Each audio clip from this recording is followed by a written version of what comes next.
آج ہم اعلان کرتے ہیں کہ ہم مولانا صاحب کے ساتھ شانہ بشانہ ٹھہریں گے اور انشاءاللہ تعالیٰ پورے ضلع میں اپنے دوستوں کے ساتھ ان کے ساتھ ٹھہریں گے۔ ہم مولانا صاحب کے مشکور ہیں کیونکہ مولانا صاحب نے ڈیری خان کے لیے جو کام کیے ہیں وہ کسی چپے چپے نہیں ہیں۔ اس کی تھوڑی سی تفصیل میں دینا چاہتا ہوں جو میں نے لکھ کے لایا ہوں۔ CRBC کنار مولانا صاحب کے ہاتھوں میں مفتی محمود صاحب نے سٹارٹ کیا تھا۔ مفتی محمود ہاسپٹل ڈی خان مولانا صاحب نے دیا ہے۔ گمل میڈیکل کالج مولانا صاحب نے دیا ہے۔ ہکلا موٹر وے، یہ کل پرسوں کی بات ہے، 5-6 MNs میں ساتھ بیٹھے ہوئے تھے لاہور میں، تو کہتے ہیں مولانا صاحب ہمارے سے لہمان کہ ہم ڈی خان کے لوگ بھی تو انسان ہیں، ہمیں بھی تو چاہیے ہمارے ضلع کے لیے۔ Bypass Dera Ismail Khan, upgradation of civil hospital Dera Ismail Khan. سب سے زیادہ جو ہمیں مولانا صاحب نے یہ خان کو ایک تحفہ دیا ہے دیٹ از سوئی گیس۔ سوئی گیس ہمارے بچے جو تھے وہ لکڑی اور اس سے جلاتے تھے، اور سوئی گیس آج گھر گھر میں ماشاءاللہ ان کی محنت ہے۔ یہ خان کا میڈیکل کالج، ڈیرہ بورڈ، سارے ڈی خان کے کام ہمارے مولانا صاحب فخر ڈیرے نے کیے، اور انشاءاللہ میں میرا بیٹا ہماری ساری فیملی ہم اس کے ساتھ ٹھہر گئے ہیں۔ انشاءاللہ تعالی اپنے بھائی جیسے حکم فرمائیں گے ہم ان کے ساتھ، جماعت کا جو حکم ہوگا ہم اس کے پابند ہیں۔ تو پریس کا میں بہت شکر گزار ہوں۔ بسم اللہ الرحمن الرحیم۔ میں سب سے پہلے تو حضرت مولانا فضل الرحمان صاحب کا اور ہمارے بھائی مولانا لطف الرحمان صاحب کا اور میرے بھائی مولانا اسد صاحب کا، عبید بھائی، ضیاء بھائی، ساروں کا میں بہت نہایت مشکور ہوں کہ انہوں نے ہماری کافی ذہن سازی بھی کی اور ہمیں انہوں نے بڑی عزت دی، ہمارے پاس تشریف بھی لائے، اور انشاءاللہ تعالی اللہ کے حکم سے ہم اپنا جو 20-25 سال کا ہمارا سیاسی کیریئر تھا، جو ہمارے خاندان کی خدمات تھیں، وہ ڈی خان میں کسی سے بھی ڈھکی چھپی نہیں ہے، چاہے وہ الیکشنز کے حوالے سے ہوں یا ڈی خان ایز اے ڈیرے وال جو ہماری خدمت ہے۔ انشاءاللہ تعالی میں مولانا صاحب کا نہایت مشکور ہوں، جیسے والد صاحب نے کہا کہ جتنے بھی شکر الحمدللہ میگا پروجیکٹس ہیں، جتنی بھی چیزیں جو ڈی خان میں آئی ہیں، وہ تقریباً ساری کی ساری ہی مولانا صاحب کے فیض سے آئی ہیں۔ میں یہاں ضرور یہ بات کروں گا کہ جو خاص کر میں اپنے ڈیرے وال بھائیوں کو، ڈیرے کے لوگوں کو یہ لازمی کہنا چاہوں گا کہ ڈیرے وال بھراؤ، یہ واحد مولانا صاحب ہند کہ جیڑا پورے پاکستان کو جوڑی کھڑے۔ ابھی بھی جو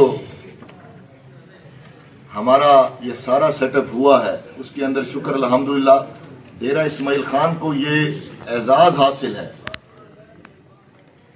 کہ جتنی بھی الیکٹڈ لوگ ہیں وہ سارے کے سارے ڈیرہ اسماعیل خان کے شکر الحمدللہ مولانا صاحب کے پیچھے ٹھہرے ہوئے ہیں، پورے پاکستان کے۔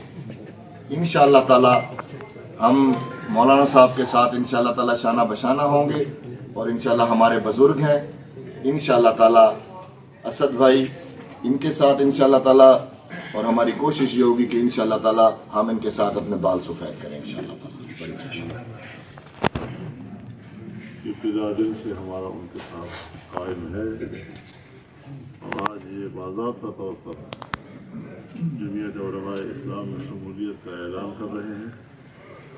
میں ان کی گہرائیوں سے انہیں خوش آمدید کہتا ہوں، ان کے اس فیصلے پر ان کو مبارکباد بھی دیتا ہوں، اپنی جماعت میں ان کو خیر مقدم کہتا ہوں۔ اور آپ جانتے ہیں کہ جمعیت علماء اسلام نے اپنی سیاست کو کسی مسلکی دائرے میں محصور نہیں رکھا ہے۔ بلکہ شریعت اسلامیہ کی انسانی خدمت کے پہلو اور جدید دور کے تقاضوں کے مطابق ترقی کے مراحل کو اپنایا بھی ہے، بڑھایا بھی ہے، اور آج پورے ملک میں جمعیت علماء اسلام کو ایک بڑی عوامی قوت کے طور پر تسلیم کیا جاتا ہے۔ پاکستان ہمارا وطن ہے، اس وطن کی سالمیت، اس وطن کا وقار، اس وطن کا استحکام، اس کا سیاسی استحکام، اس کا معاشی استحکام، اس کا دفاعی استحکام، یہ ہمیشہ ہماری منزل رہی ہے، اور اس حوالے سے ایک جو دین اسلام کا ایک امیج ہے خدمت انسانیت کا، خوشحال معیشت کا، لوگوں کے انسانی حقوق کے تحفظ کا، امن کو یقینی بنانے کا، اس راہ پر جو ہمارا سفر چل رہا ہے، اور پاکستان کی اس وقت بڑی شخصیات اس جماعت کی طرف رجوع کر رہی ہیں، اس سے انشاءاللہ جمعیت کا مستقبل روشن ہوگا، اور ہم عوام کے اس اعتماد میں اور اضافہ کریں گے، اور انشاءاللہ العزیز یہ کامیابی کا سفر آگے بڑھے گا۔ جہاں تک ہے اسماعیل خان کا تعلق،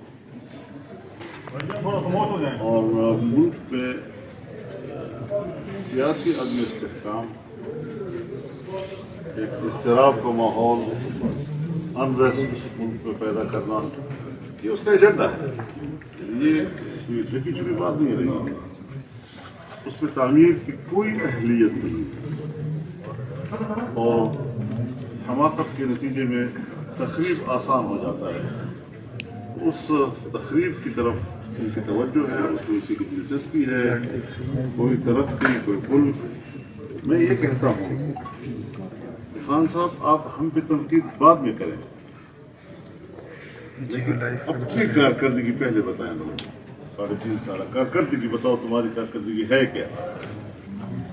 میں نے پچھلی پریس کانفرنس میں بھی آپ کو جواب دیا تھا کہ مجھے بھی یہ خیال نہیں تھا کہ ہم اس قدر دلدل میں جا چکے ہیں، جتنا ہم نکلنے کی کوشش کر رہے ہیں اتنا ہم وہ کھینچ رہا ہے ڈبونے کے لیے۔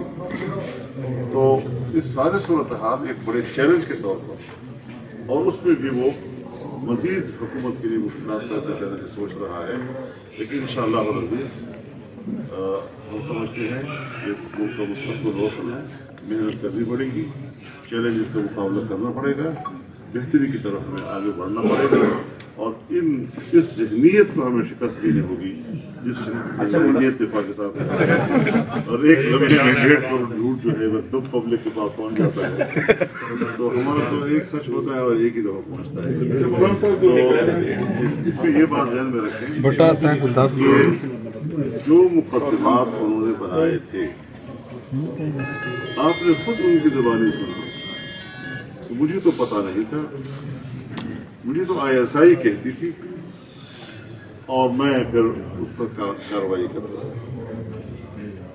تھا۔ ISI نے جس وقت بوگی اور پنگی کے بارے میں ان کو بتایا، اس وقت ان کی بات پر عمل کیوں نہیں کیا؟ نواز شریف اور زرداری کے حوالے سے کیوں اس پر عمل کیا؟ اور مقدمات بنائے، جیلوں میں رکھا، عدالتوں کے سے ان کو گزارا۔ ہم اگر انتقام لیتے یا انتقامی سیاست کرتے تو ہم نیب کو جوں کا توں رکھتے، اس کے قوانین کو ہم جوں کا توں رکھتے، تاکہ اسی شکنجے میں ہم ان کو پھنساتے اور 90 دن تک ان کو پوچھنے والے بھی نہ ہوتا۔ لیکن ہم نے جس طرح نظریہ دیا تھا یہ نیب کا قانون غلط ہے، جابرانہ ہے، آمریت کی علامت ہے اور اس کی شناخت ہے. ہم نے فوراً پہلے وہی کام کیا کہ اس کو ہم نے اصلاح کی اور اس کی جو جابرانہ پہلو تھا اس کو ہم نے ختم کر دیا. اب ظاہر ہے اب روز روز ایکسپوز ہونے لگے. سائفر لوگوں کو سمجھ میں نہیں آتا کہ سائفر کیا ہے. خط ہے، خط ہے، خط کیا خط ہے. اب کہتا ہے کہ یار خط کی بات کیا کرو، بس اسے بھول جاؤ نا.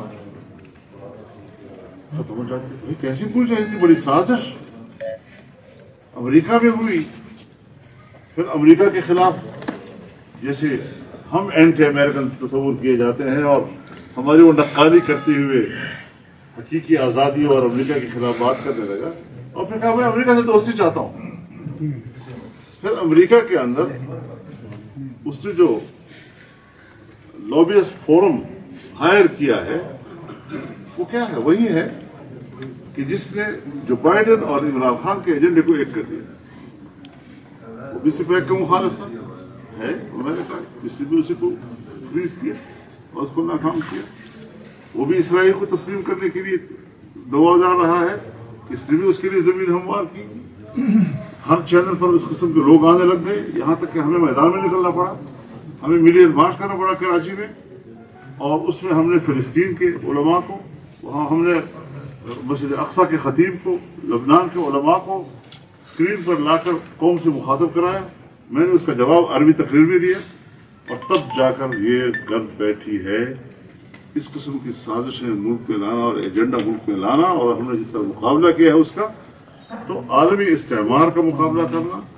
اور ہمیں اس نے پابند کر دیا تھا کہ صرف ایک ہی دنیا کے مفادات کا ہم نے آماجگاہ بننا ہے. ہم نے خدا کے فضل سے اس میں توسیع دی کہ نہیں، ہم ایک عالمی قوت کے تک اپنے مفادات کو محصور نہیں کریں گے. اور آج آپ ہمارے اس حکومت کے وزیر خزانہ کی بھی، پرائم منسٹر کی بھی، ہماری بھی گفتگو سن رہے ہیں. ہم روس سے بھی بات کرنے کو تیار ہیں، چائنا سے بھی بات کرنے کو تیار ہیں، سعودی عرب سے بھی اعتماد بحال کرنے کو جا رہے ہیں. اور انشاءاللہ العزیز پاکستان کے مفاد کی گرد ہماری خارجہ پالیسی گھومے گی، ایک بڑی طاقت کے مفادات کے لیے ہماری خارجہ پالیسی. لیکن اطمینان ہوگا عمل سے. جب تک عملی طور پر ان کی پالیسیاں ایسی نظر آ جائے گی، اور جیسے کہ رفتہ رفتہ نظر آ بھی رہی ہے، اور ہر چیز تدریجی طور پر ہی ہوتی ہے، تو اگر انہوں نے ایک آئیڈیا دے دیا ہے اور اس آئیڈیا کے تحت وہ تدریجی طور پر اپنے پیشہ ورانہ ذمہ داریوں تک خود کو محدود کرتے ہیں، ہم اس کو کریں گے، اس کو آگے بڑھائیں گے. جمہوریت میں تدریجی اصلاحات کا نام ہے. یہاں پر کوئی انقلابی اصلاح جو ہے وہ جمہوری ماحول کے اندر مناسبت. اچھا مولانا صاحب، پی ڈی ایم کی حکومت وفاق میں ہے اس وقت، اور صوبائی حکومت کہہ رہی ہے کہ وفاق جو ہے صوبے کے بقایا جات ادا نہیں کر رہا ہے، صوبہ ڈیفالٹر ہو گیا. تو سر اس حوالے سے کیا کہیں گے؟ کیا واقعی وفاق صوبے کے بقایا جات ادا نہیں کر رہے ہیں؟ اپنی ناکامیوں کو ہمارے ساتھ نہ تھوپیں. وفاق جب آپ کے پاس تھا تو ہمارے پاس اسٹیٹ بینک میں 24 ارب ڈالر کا ذخائر تھے. ان کے پاس آیا تو یہ جاتے ہوئے 2.5 ارب ڈالر چھوڑ گئے. تنخواہوں کے پیسے ہمارے پاس نہیں تھے. ہم دوبارہ 7-8 ارب تک ہم پہنچ گئے ہیں. اور انہوں نے جو ہے قرضوں پہ قرضے لے کر پہلے وفاق کی سطح پر ملک کو تباہ و برباد کیا، اور پوری تاریخ میں پاکستان میں اتنے قرضے نہیں لیے تھے جو انہوں نے 3 سال میں لیے. اب MMA کے زمانے کے قرضے آپ دیکھ لیں، اس کے بعد ANP کی حکومت آئی، اس کے قرضے دیکھ لیں، اور پھر اس کے بعد آپ ان کی 3 سالوں میں 7 سالوں میں جو قرضے لیے ہیں وہ دیکھ لیں. آسمان زمین کا فرق ہے.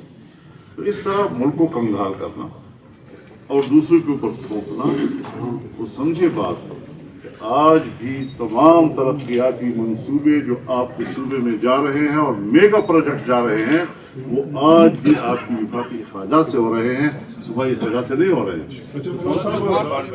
ہم ایک دفعہ فورم پر اس کی منظوری دے دیں، حکومت اس کو ایک منصوبہ تسلیم کر کے اس کی اخراجات کے ساتھ اس کا اعلان کرتے، ایک آن گوئنگ اسکیم بن جاتی ہے جو رکتی نہیں ہے، اس کو آگے بڑھنا ہوتا ہے.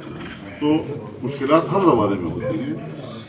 امریکہ جیسے ملک بھی ضروری سرمایہ کاری سے بے نیاز نہیں ہوتا.